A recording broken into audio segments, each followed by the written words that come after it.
ഇന്ന് നമുക്ക് ചക്കക്കുരുവും ഉണക്കച്ചെമ്മീനും മാങ്ങയും വെച്ചിട്ട് ഒരു നാടൻ രീതിയിലുള്ള ഒഴിച്ചുകറി ഉണ്ടാക്കാം. ആദ്യം നമുക്ക് ചക്കക്കുരു ഒന്ന് വേവിച്ചെടുക്കാം. ചക്കക്കുരു എളുപ്പം വെന്ത് കിട്ടാൻ വേണ്ടി കുക്കറിനകത്താണ് ഞാൻ വേവിച്ചെടുക്കുന്നത്. ഒരു 10 ചക്കക്കുരു തൊലിയെല്ലാം കളഞ്ഞ് കഴുകി അരിഞ്ഞ് വൃത്തിയാക്കി എടുത്തിട്ടുണ്ട്. അത് കുക്കറിനകത്തേക്കൊന്ന് ഇട്ട് കൊടുക്കാം.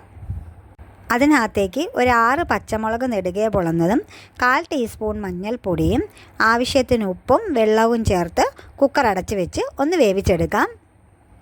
ചക്കക്കുരു വെന്ത് വരുന്ന സമയം കൊണ്ട് നമുക്ക് ചെമ്മീനൊന്ന് നന്നായിട്ട് വറുത്തെടുക്കാം.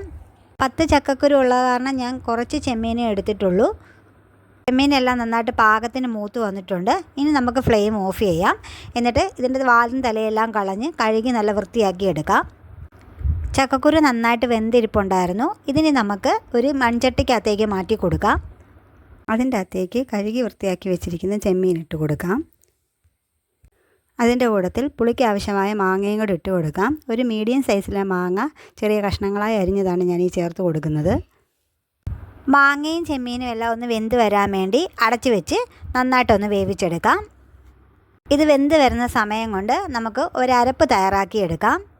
ഒരു മിക്സിയുടെ ജാർ എടുത്ത് അതിനകത്തേക്ക് നമുക്ക് അരപ്പിനാവശ്യമായ തേങ്ങ ഇട്ട് കൊടുക്കാം.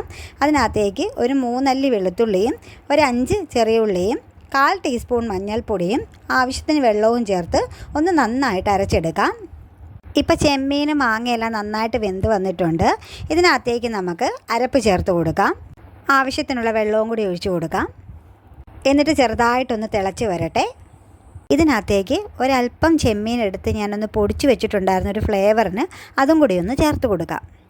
ഇപ്പോൾ ഇത് ചെറുതായിട്ടൊന്ന് തിളച്ച് വന്നിട്ടുണ്ട്. ഇനി ഇതൊന്ന് വാങ്ങി വെക്കാം. എന്നിട്ട് ഇതിനകത്തേക്ക് ഒന്ന് താളിച്ച് ചേർക്കാം. ഒരു പാൻ വെച്ച് നന്നായി ചൂടായ ശേഷം അതിനകത്തേക്ക് 2 ടേബിൾ സ്പൂൺ വെളിച്ചെണ്ണ ഒഴിച്ചു കൊടുക്കാം. വെളിച്ചെണ്ണ നന്നായി ചൂടായിട്ടുണ്ട്. ഇതിനകത്തേക്ക് 1/4 ടീസ്പൂൺ കടുക് ഇട്ട് കൊടുക്കാം. കടുകെല്ലാം നന്നായിട്ട് പൊട്ടിയിട്ടുണ്ട്. ചെറിയ ഉള്ളി അരിഞ്ഞതും കറിവേപ്പിലയും വറ്റൽമുളകും കൂടി ഇട്ട് ഒന്ന് മൂപ്പിച്ചെടുക്കാം. പാകത്തിന് മൂത്ത് വന്നിട്ടുണ്ട്. ഫ്ലെയിം ഒന്ന് ഓഫ് ചെയ്തതിന് ശേഷം ഒരല്പം മുളക് പൊടിയും കൂടെ ചേർത്ത് ഒന്ന് ഇളക്കിയതിന് ശേഷം നമുക്ക് കറിക്കകത്തേക്ക് ഇത് ചേർത്ത് കൊടുക്കാം. അങ്ങനെ നമ്മുടെ രുചികരമായ ചക്കക്കുരു ഉണക്കച്ചെമ്മീൻ മാങ്ങാക്കറി ഇവിടെ തയ്യാറായിരിക്കുന്നു.